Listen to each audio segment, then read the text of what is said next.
My handout doesn't cover the rest of the chapter here in Ross 19.3.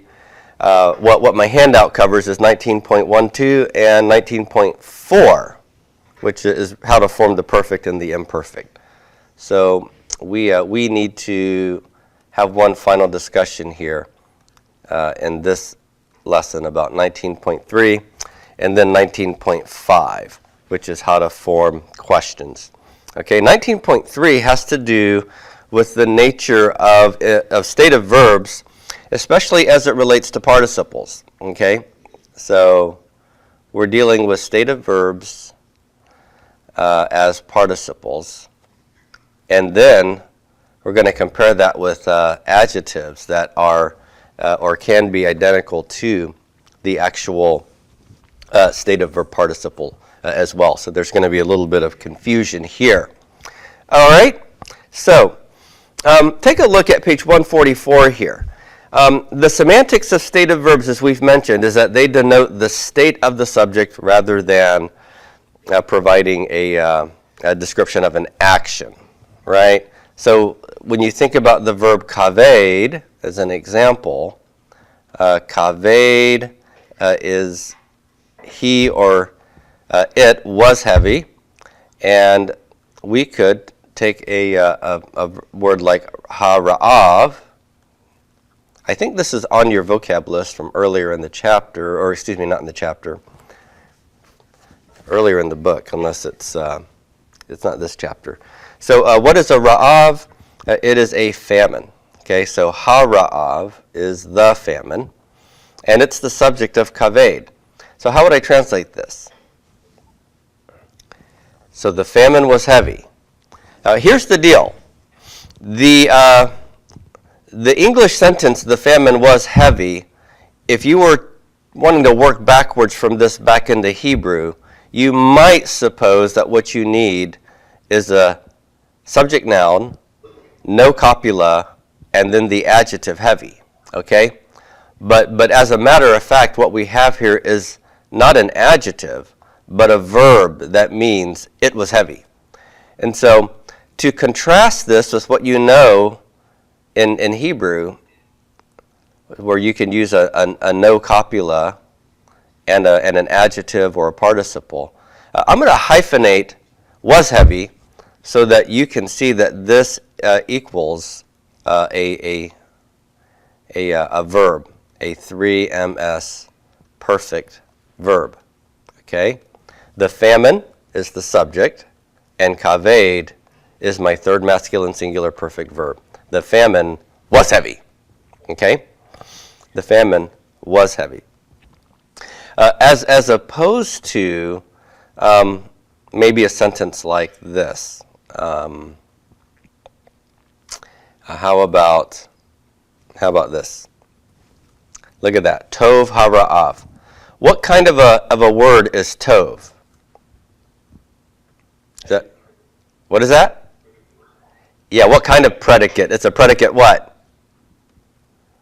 Adjective. It's a predicate adjective. Good. And hara'av is my subject. How would I translate this? Okay. So the famine is or was good. Notice that this is almost the identical structure in our translation as the prior sentence, right? But what do I have here? In the actual Hebrew sentence, I have a null copula. That is to say, I have a copula missing, right?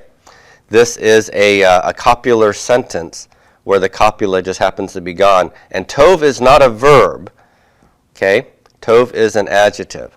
And so here, I'm not going to hyphenate this here, and I'm only hyphenating this one here just for pedagogical reasons, for reasons of helping you see that this is truly a verb form, whereas the word tov is just an adjective, and the was part is being supplied by a copula that's missing.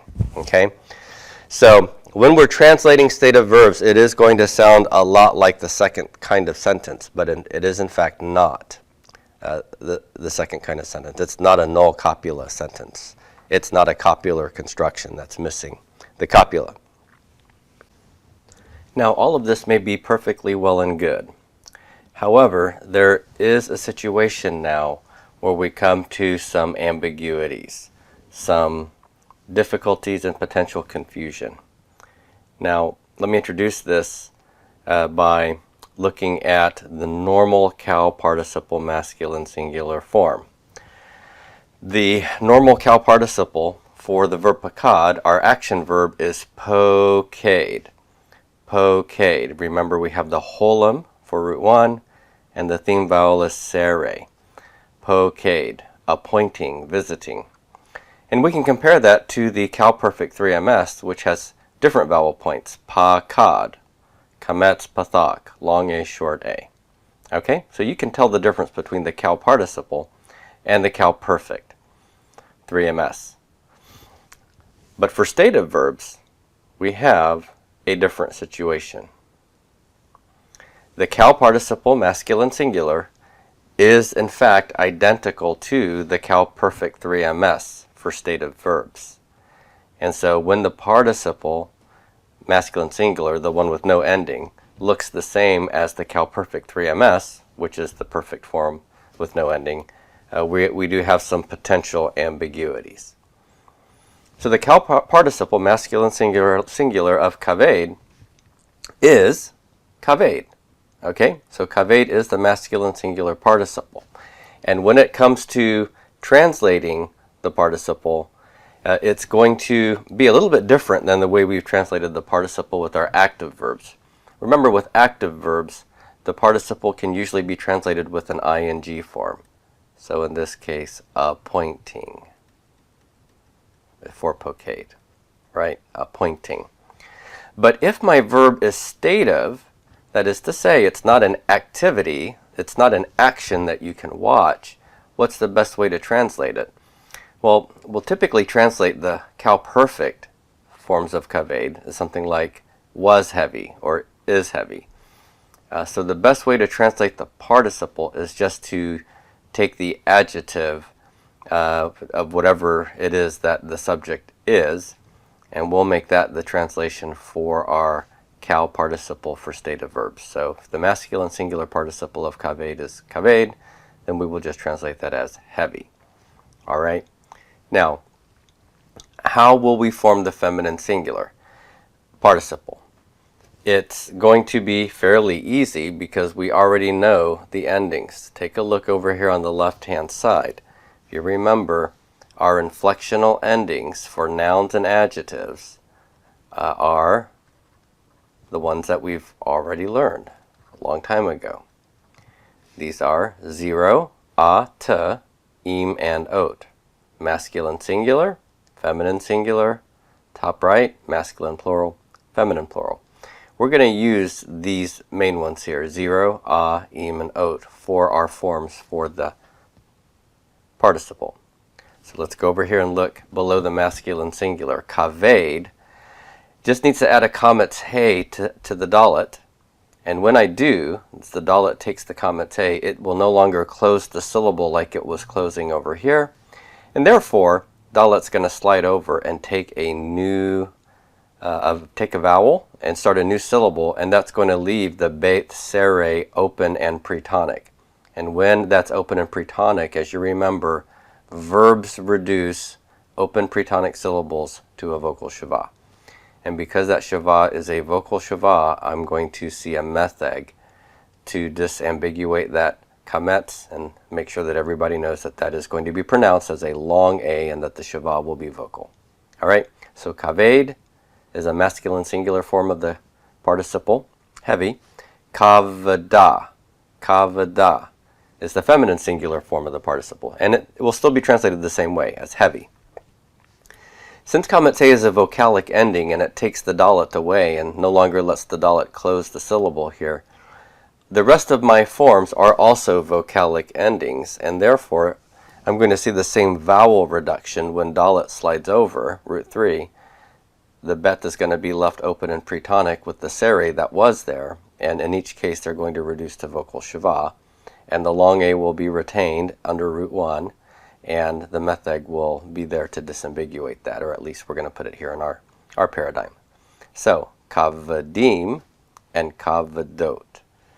All right, So the A class vowel here is the significant difference when you're comparing to the regular cow participle, right? Normally we get a holum with root 1. With our stative verbs, we are getting that kametz there.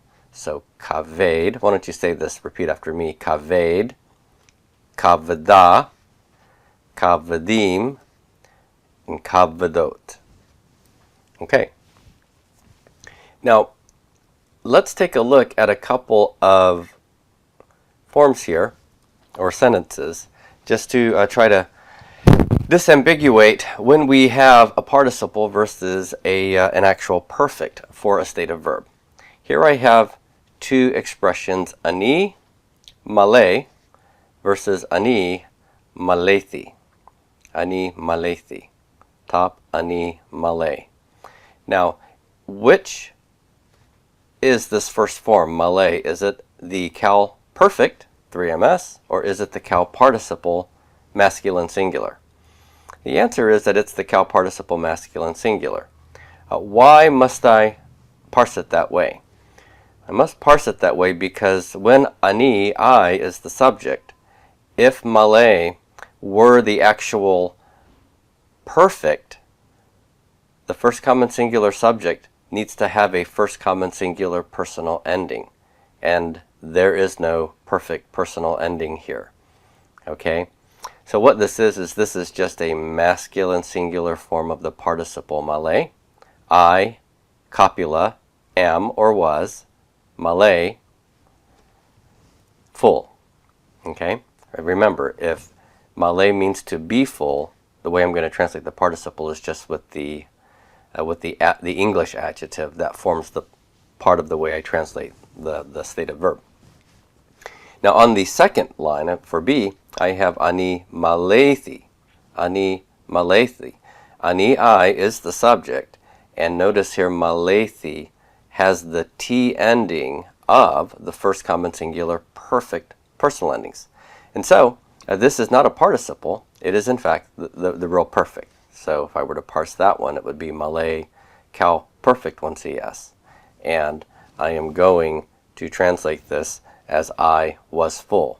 Now notice the distinction here. I, no copula, literally, I, full. Me Tarzan, you Jane, I eat bananas, I, full. Okay?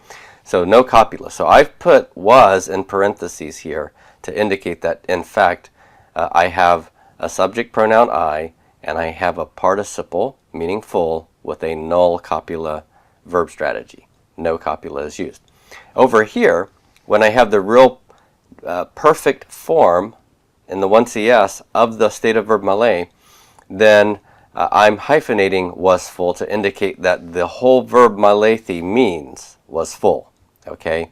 That there is no copula here, or there is no null copula here. This altogether means I was full.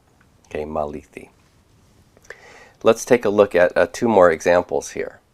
And I now am going to draw attention to the fact that up above, the ani was a masculine ani. So there's my man with the top hat.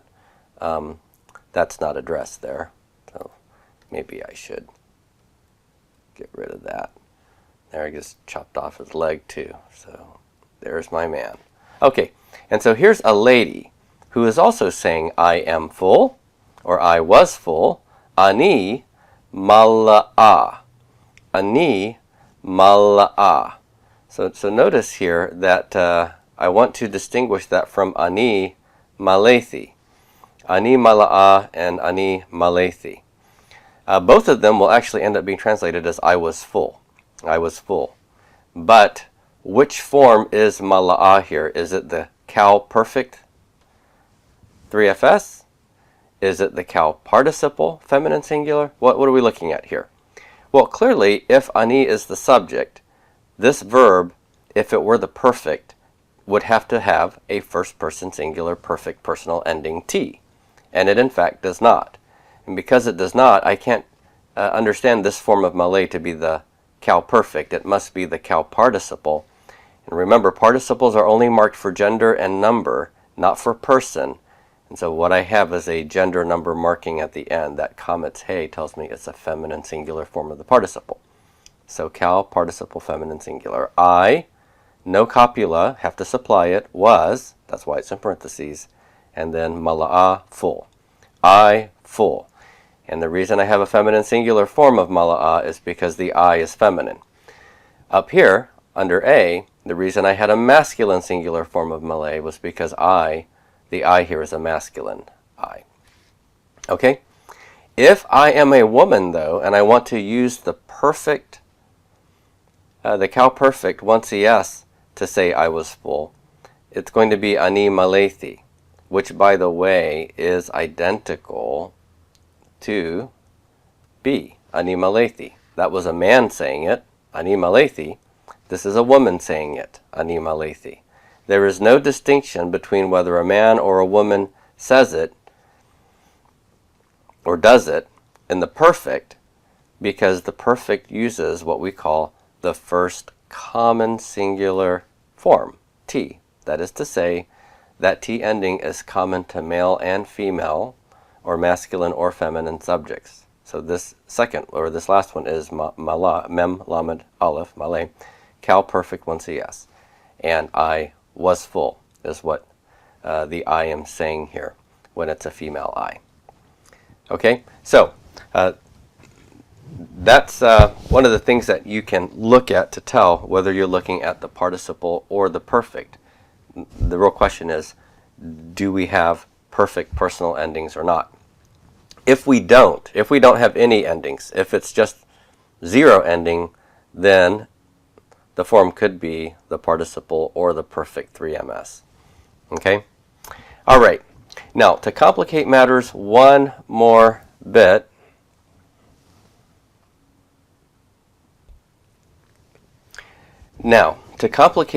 just one little bit more, not only can we have some ambiguity in the uninflected forms of the cal perfect 3ms of a state of verb like kaved, and the cal participle masculine singular, that's uninflected at the end, for the participle, cal participle masculine singular, kaved, there are also some adjectives that look like the state of participle.